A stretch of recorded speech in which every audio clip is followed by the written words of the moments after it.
مشہور تو یہ ہے کہ عالم علامہ عباس ہے، لیکن اس کی تاریخ اس سے کربلا سے بہت زیادہ پرانی ہے، بہت زیادہ پرانی ہے اور آخر تک یہ عالم رہے گا۔ میں نے جہاں تک تاریخ میں پڑھا ہے، اور یہ ایک دو کتابوں میں نہیں، دسیوں کتابوں میں آپ کو مل جائے گا۔ سب سے معتبر اسلام کی اگر کوئی تاریخ ہے وہ مسند ابن احمد حنبل مانی جاتی ہے، اس کے علاوہ مستدرک ہے، مناقب ہے اور دوسری کتابیں ہیں۔ کتاب مناقب اہل بیت میں بھی اس روایت کو لکھا ہے کہ حضرت آدم علیہ السلام کو پروردگار عالم نے جب خلق کیا تو حضرت آدم علیہ السلام کی پیشانی کے اوپر نور محمد جلوگر ہوا۔ رسالت مآب کا یہ نور جو حضرت آدم کی پیشانی سے دکھ رہا تھا تو فشن ہو رہا تھا، شعائیں نکل رہی تھی۔ حضرت آدم کے سامنے سارے ملائکہ، سارے فرشتے سب لگا کے کھڑے رہتے تھے۔ حضرت آدم نے پوچھا معبود آخر یہ فرشتے کیا میری زیارت کرنے کے لیے آئے ہیں؟ یہ لائن لگا کے کیوں کھڑے ہوئے ہیں؟ تو پروردگار عالم نے کہا آدم یہ تمہاری زیارت کرنے کے لیے نہیں آئے ہیں، بلکہ جو تمہاری پیشانی پر آخری نبی کا جو نور جلوگر ہے یہ اس کی زیارت کرنے آئے ہیں۔ اب سمجھ میں آیا، زیارت کوئی زمین کی دین نہیں ہے، زیارت ملائکہ کی بھی سنت ہے، زیارت نبیوں کی بھی سنت ہے۔ صلوات اور محمد ہے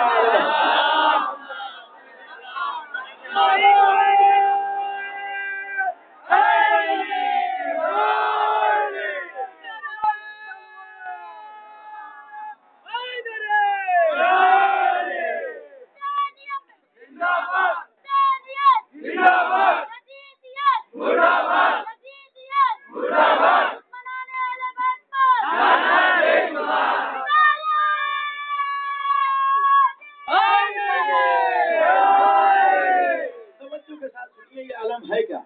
توجہ کے ساتھ۔ تو حضرت آدم علیہ السلام کو جب یہ پتا چلا کہ ان کی پیشانی پر نور رسالت مآب ہے، تمام ملائکہ ان کی زیارت کے لیے آتے ہیں، تو انہوں نے معبود الہی سے دعا کی پروردگار آخر میں نے کون سی غلطی کی ہے؟ میرے سر میں یہ نور ہے، میرے پاس امانت ہے، میری پیشانی پر یہ نور ہے، لیکن میں اس نور کو نہیں دیکھ سکتا، اس لیے کہ نور پیشانی کے اوپر تھا۔ تو پروردگار عالم نے اس پیشانی کے نور کو حضرت آدم کی انگلی میں منتقل کیا، اور جیسے ہی حضرت آدم علیہ السلام نے اس نور کی زیارت کی، بس فوراً اسی جگہ کے اوپر حضرت آدم علیہ السلام نے کہا الحمدللہ رب العالمین، فوراً تسبیح پڑھی، فوراً حمد الہی کی۔ جیسے ہی حمد الہی کی، تسبیح پڑھی، اس کے بعد میں پروردگار عالم کی ندا آئی، یہ بتاؤ آدم کہ جب تمہارے یہاں کوئی مہمان آتا ہے یا جب تم کسی کے یہاں جاتے ہو تو اس کے لیے کوئی تحفہ لے کے جاتے ہو، کوئی گفٹ لے کے جاتے ہو، کوئی چیز لے کے جاتے ہو، یہ بتاؤ تم نے نور محمد کی زیارت کی ہے، یہ تمہارے سن میں سے ہے، یہ تمہاری اولاد میں سے ہے، تم نے محمد کو کیا دیا ہے؟ ایک مرتبہ حضرت آدم علیہ السلام کہتے ہیں پروردگار میرے پاس میرا ہے کیا؟ جو کچھ ہے تیرا ہے، یہ وجود تیرا ہے، یہ روح تیری ہے، یہ دی ہوئی زندگی تیری ہے، یہاں تک مجھ کو جو فضیلت دی ہے نور محمدی کی وجہ سے یہ بھی تیری دی ہوئی ہے، پروردگار میں کیا دے سکتا ہوں؟ اس کے بعد حضرت آدم علیہ السلام نے کچھ سوچا اور سوچنے کے بعد کہتے ہیں معبود یہ جو میں نے ابھی تسبیح پڑھی ہے، یہ جو تیری حمد کی ہے، اس کا ثواب میں نے رسالت مآب کو دیا۔ اب پروردگار عالم نے کیا کہا؟ اے آدم تم نے جس تسبیح اور جس حمد کا ثواب رسالت مآب کو دیا ہے، میں نے اس کے عوض میں رسالت مآب کو ایک چیز عطا کی ہے جو روز محشر ملے گی، اس کا نام ہے لوائے حمد۔ یہ لوائے حمد کیا ہے؟ یہ لوائے حمد روز محشر اس علم کو کہتے ہیں جو پروردگار عالم رسول اسلام کے ہاتھ میں دے گا، اور رسول اسلام اس علم کو علی مرتضیٰ کے حوالے کریں گے۔ اب سمجھ میں آیا یہ علم کی پیدائش کیا ہے، یہ علم کہاں تک رہے گا؟ جب علم حضرت آدم کے زمانے سے پیدا ہوا محشر تک علم رہے گا، تو ہم علم کا ساتھ کیوں چھوڑے؟ صلوات اور محمد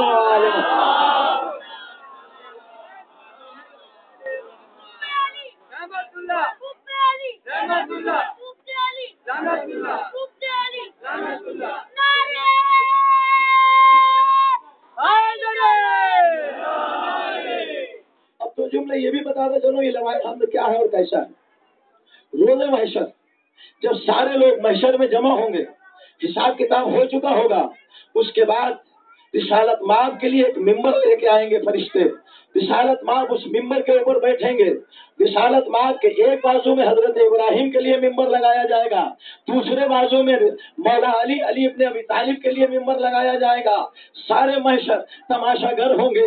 یہ تینوں بزرگوار ممبروں کے اوپر بیٹھیں گے. اس کے بعد لوائے حمد لایا جائے گا. لوائے حمد میں 3 پٹکا ہوگا, ایک پنجہ ہوگا. یہی جو پنجہ آپ لگاتے ہیں اسی طریقے سے لوائے حمد میں پنجہ ہوگا, لیکن پٹکا 3 ہوگا. ایک مغرب کی طرف ہوگا, ایک مشرق کی طرف ہوگا, تیسرا پٹکا وہ مکے کی طرف ہوگا. یعنی پورا مغرب سے لے کر مشرق تک, مکے سے لے کر اور ساری کائنات تک سارا جہان اس لوائے حمد کے نیچے سمٹا ہوگا. پروردگار عالم نے اس لوائے حمد کی یہ مغرب سے لے کر مشرق اور اس کے بعد مکے تک یہ پٹکے پھیلا کے بتا دیا, اگر ساری کائنات جمع ہونا چاہے تو اس علم کے نیچے جمع ہو سکتی ہے. جو بھی اس کے نیچے آئے گا وہ نجات پا جائے گا. صلوات محمد و آل محمد.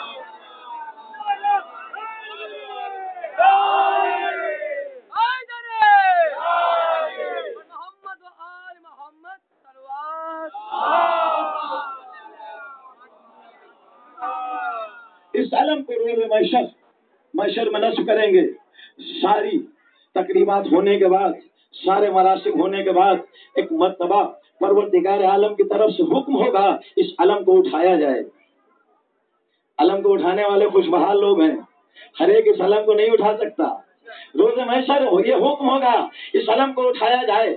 تمام فرشتے ایک ایک کر کے آئیں گے, علم کو اٹھانا چاہیں گے, لیکن کسی میں ہمت نہ ہوگی کہ اس علم کا بوجھ سنبھال سکے, اس علم کا بار سنبھال سکے, اس علم کو اٹھا سکے. ایک مرتبہ جب سارے ملائکہ ہمت ہار چکے ہوں گے, اس کے بعد پروردگار عالم کی طرف سے ایک صدا آئے گی, کون ہے میری بارگاہ کا اسد اللہ کہ جو اس کو اٹھائے. علی ممبر سے اتریں گے, رسول کہیں گے علی یہ لقب تیرے علاوہ دنیا میں اللہ نے کسی کو نہیں دیا ہے. ایک مرتبہ علی ابن ابی طالب اس علم کو ہاتھ پر اس طرح سے اٹھائیں گے کہ جیسے کسی کے ہتھیلی کے اوپر پھول رکھ دیے جائے, اس کو وزن کا احساس نہ ہو. اب سمجھ میں آیا, غیرہ علم نہ چھو سکتا ہے نہ اٹھا سکتا ہے. علم وہی اٹھائے گا جو علی والا ہوگا.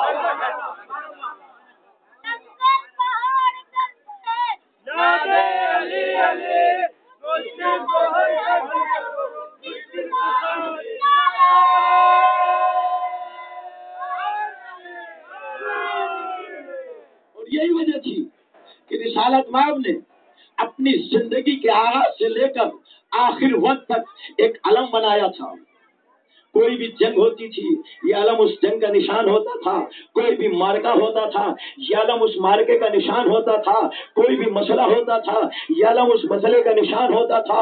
اور شاید یہی وجہ ہے کہ روز غدیر بھی یہ علم نصب کیا گیا. اور یہ کوئی معمولی راوی نہیں ہے, ایسا راوی کہ جو رسول اسلام کا بہترین صحابی تھا, رسول اسلام کے معزز صحابیوں میں جن کا شمار ہوتا ہے. کوئی بھی ایسی مسلمانوں کی کتاب نہیں ہے کہ جس کتاب میں حضرت عمر رضی اللہ کا نام نہ لکھا ہو. یہ روایت اس مسئلے کی روایت حضرت عمر رضی اللہ عنہ نے خود کی ہے. اور وہ کہتے ہیں کہ ایک مرتبہ جب روز غدیر سجایا گیا تو رسول اسلام کے حکم سے غدیر کے میدان میں ایک علم نصب کیا جاتا ہے. اور علم کے نصب کرنے کے بعد رسول اسلام ممبر کے اوپر جاتے ہیں, اور جانے کے بعد پورا خطبہ پڑھنے کے بعد علی کو مولا بناتے ہیں. اور علی کو مولا بنانے کے بعد جب رسول علی کو مولا بنا رہے تھے تو حضرت عمر رضی اللہ نقل کرتے ہیں کہ میں نے دیکھا ایک بڑا خوبصورت سا شخص میرے پہلو میں آ کے بیٹھ جاتا ہے اور میرا شانہ ہلا کے کہتا ہے کہ دیکھا محمد نے سارے مسلمانوں کو کس طریقے سے اپنے عہد و پیمان میں باندھ لیا ہے. اب اگر کوئی اس عہد و پیمان سے نکلنا چاہے گا تو یا تو منافق ہوگا یا تو کافر ہوگا. رسول اسلام نے جب پورا